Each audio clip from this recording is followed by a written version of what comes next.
कैसे हैं आप सभी लोग। एक बार फिर स्वागत है आपका मस्ती के स्टोना मस्ट टू मेरे इस नए चैनल में, जिसमें मैं एस्ट्रोलॉजी स्टार्ट कर चुका हूँ। एंड देन वास्तु के जस्ट बिगिनिंग की है लास्ट वीक।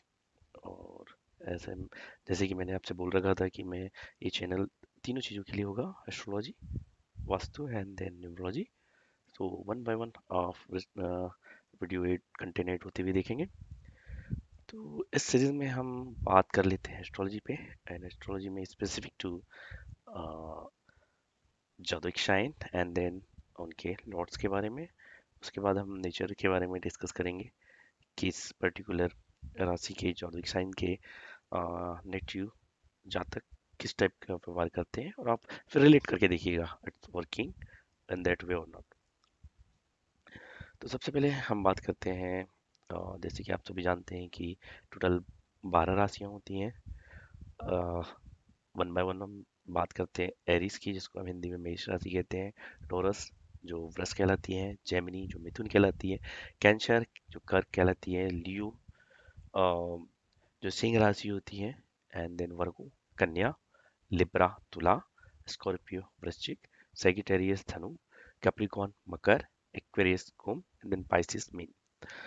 अब ये 12 राशियां जिनके लॉर्ड होते हैं, आई मीन जो लॉर्ड है वो इन राशियों को ओन करते हैं। तो अपन जब बोलते हैं कि शाइन लॉर्ड या राशि के लॉर्ड क्या हैं, तो एक स्पेसिफिक राशि को जो लॉर्ड ओन करते हैं हम उनको राशि स्वामी कहते हैं। तो बेसिकली शन और मून एक एक सिंगल सिंगल राशि को ओन करते हैं, जैसे कि मून कर्क कैंसर को, एंड सन लियो सिंह को। बट अदर जो होते हैं, जैसे कि मरकरी हो गया, वेनस हो गया, मार्स हो गया, सैटर्न हो गया, जुपिटर, ये जो होते हैं ये ड्वेल राशि को ऑन करते हैं। तो हम बात करते हैं स्टार्टिंग से। एरिस जो मेष राशि होती है उसके स्वामी होते हैं मार्स। एंड देन अगर सीक्वेंस वाइज देखा जाए तो एट्थ राशि होती है, एट्थ राशि स्कॉर्पियो वृश्चिक, उसके भी मार्स होते हैं, मार्स मतलब मंगल। ठीक है।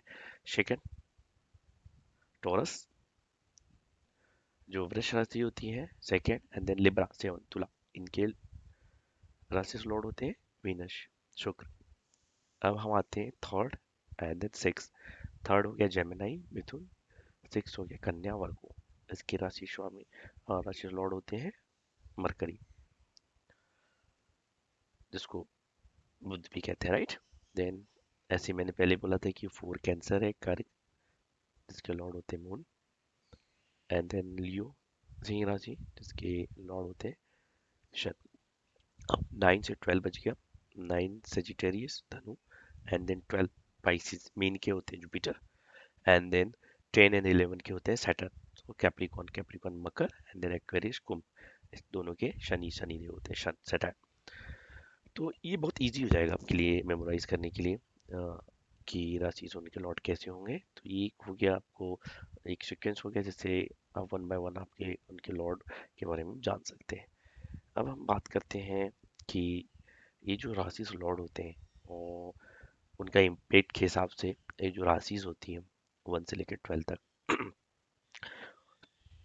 वो एक्चुअली में किस पर्टिकुलर डायरेक्शन को ऑन करती है, किस वर्णों से रिलेटेड होती हैं, एंड देन वो किस एलिमेंट से बिलोंग करती है, तत्व से। तो बेसिकली उनकी कैरेक्टरिस्टिक्स हम बता रहे हैं, उसके हिसाब से आप डेफिनेटली आइडेंटिफाई कर लें कि इस पर्टिकुलर राशि का बंदा नेटिव कैसा होगा। या तो पहले बात करते हैं हम 159 की। 159 जो राशियाँ होती हैं उनका डायरेक्शन होता है ईस्ट, एलिमेंट फायरी होता है, एंड देन वर्नास क्षत्रिय होता है। सेकेंड राशि ग्रुप 2 6 10, जिनका direction south, element earth, and then वर्नास वेस्ट। थर्ड ग्रुप हो गया 3 7 11, जिसका direction west, element air, and then वर्नास शुद्र। And then last one sign होता है ग्रुप जो 4 8 12, इस ग्रुप में डायरेक्शन नॉर्थ हो गया, एलिमेंट वाटर, एंड देन वर्नास ब्रह्मा। तो ये सारी चीज़ें आपको उस समय हेल्प करेगी जब आप पर्टिकुलर राशि के जातक आई मीन लगना लॉर्ड के बारे में या साइन किस साइन का है पर्टिकुलरिटी उसके बारे में उसकी कैरेक्टर्स को डिफाइन करने की आपकी हेल्प करेगा। अ, अब जो मेन चीज़ मैं यहाँ आपको बताना चाहूँगा कि इनका इम्पेक्ट कैसे होता है। सो लेट्स सपोज ये तो अपना व्यवहार को दिखा दिया, उसकी कैरेक्टर्स को दिखा दिया कि पर्टिकुलर साइन का नेचर कैसा होगा। बट अब मैंने पहले ही बोल रखा है कि उस पर्टिकुलर हाउस, किस हाउस में वो राशि है, एंड देन उस हाउस में अगर कोई प्लैनेट्स हैं तो उनके भी इम्पैक्ट होंगे, कॉम्बिनेशन या फिर जंक्शन है किसी प्लैनेट्स के। तो इस चीज में हमको ये पता लगाना होगा पहले कि वो जो प्लैनेट्स की पोजीशन है, प्लैनेट या इधर ऑन करते हैं या फिर उसमें बैठे हुए हैं, तो वो किस नेचर के हैं। सो यहाँ हम बात करेंगे नेचुरली पर्टिकुलर प्लैनेट कैसे होते हैं। तो नेचुरली बेनिफिक प्लैनेट्स में आते हैं Jupiter and Venus, I mean बृहस्पति एंड शुक्र। नेचुरली मेलिफिक में आते हैं Saturn, Mars, Rahu and Ketu. Benefic का मतलब समझ में आ गया होगा। एंड देन मेलिफिक जिसको अच्छा नहीं माना जाता है। एंड देन शन को हम इसमें स्ट्रिक्ट प्लैनेट की कैटेगरी में, क्रूड कैटेगरी में डालते हैं, हम इसको मेलिफिक नहीं मानते हैं। इनका अस्तित्व होता है इनके, तो ये अगर किसी को किसी के साथ कंजक्शन में है या किसी हाउस पे बैठे हैं तो उसका मेलिफिक इफेक्ट नहीं देंगे, डिपेंड करेगा कॉम्बिनेशन पे। बट ये उसको कंट्रोल करने की कोशिश करेंगे। बेसिकली हम कंडीशनली प्लानट की बात करते हैं जो मून एंड मरकरी होते हैं। तो इस प्रकार से हमने चार भागों में डिवाइड किया, प्लानट को क्लासिफाइड किया। Basically naturally benefic Jupiter Venus का, naturally malefic Saturn, sorry Saturn, Mars, Rahu and Ketu. Strict planet में हमने रखा sun, and then conditional moon and Mercury. So basically जो कंडीशनल प्लानट मैंने बोला मून एंड मरकरी, वो एक्चुअली इस बात पे डिपेंड करते हैं कि वो किसके साथ कंजक्शन में है, एंड बेस्ड ऑन दैट वो उनका इफेक्ट देने लगते हैं। तो आई थिंक आपको थोड़ा सा आइडिया होगा राशिस क्या होती है और उनके लॉर्ड्स क्या होते हैं, और आपको मेमोराइज करने के लिए उम, एक आइडिया बताए कि हाँ आप कैसे रिलेट कर सकते हैं। जैसे कि फर्स्ट हो गया एट, हो गया मास, इस टाइप से। तो आप राशिस और लॉर्ड एक और जब आप चार्ट की एनालिसिस करेंगे तो आपके वेरी बेनिफिक होंगे, बेनिफिशियल होंगे।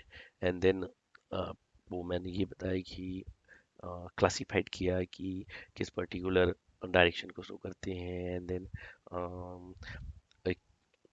किस एलिमेंट से रिलेटेड, ये सारी चीज़ें आपको एक्चुअली प्रेडिक्ट करने में हेल्प करेगी। एंड देन द लास्ट में आपको मैंने ये बताया था कि अगर हम उस पर जाते हैं तो प्लानिट जो पोजीशन होंगी या कंजक्शन में होंगे किसी पर्टिकुलर हाउस में या किसी पर्टिकुलर राशि में, तो एक्चुअली जो ये प्लैनेट्स हैं वो बेसिकली नेचुरली कैसे होते हैं। तो जैसे मैंने उन भागों में डिवाइड करके बताते, तो ये सारी चीज़ आपको हेल्प करेगी बेसिकली। तो मेरे को, मैं उम्मीद करता हूँ कि आपको ये आपको समझ में आएगा, और ये रिक्वेस्ट करूँगा सब्सक्राइब कर लीजिए, लाइक कर लीजिए। और थोड़ा डिले था आई थिंक 3 से 4 डेज का नए वीडियो में जो मैं भी लेके आया। बट इसके बाद I think I will try to make it more frequently, daily basis something. So thank you so much for watching and stay tuned. जय माता जगदम्बे, आप सभी का भला हो, कल्याण।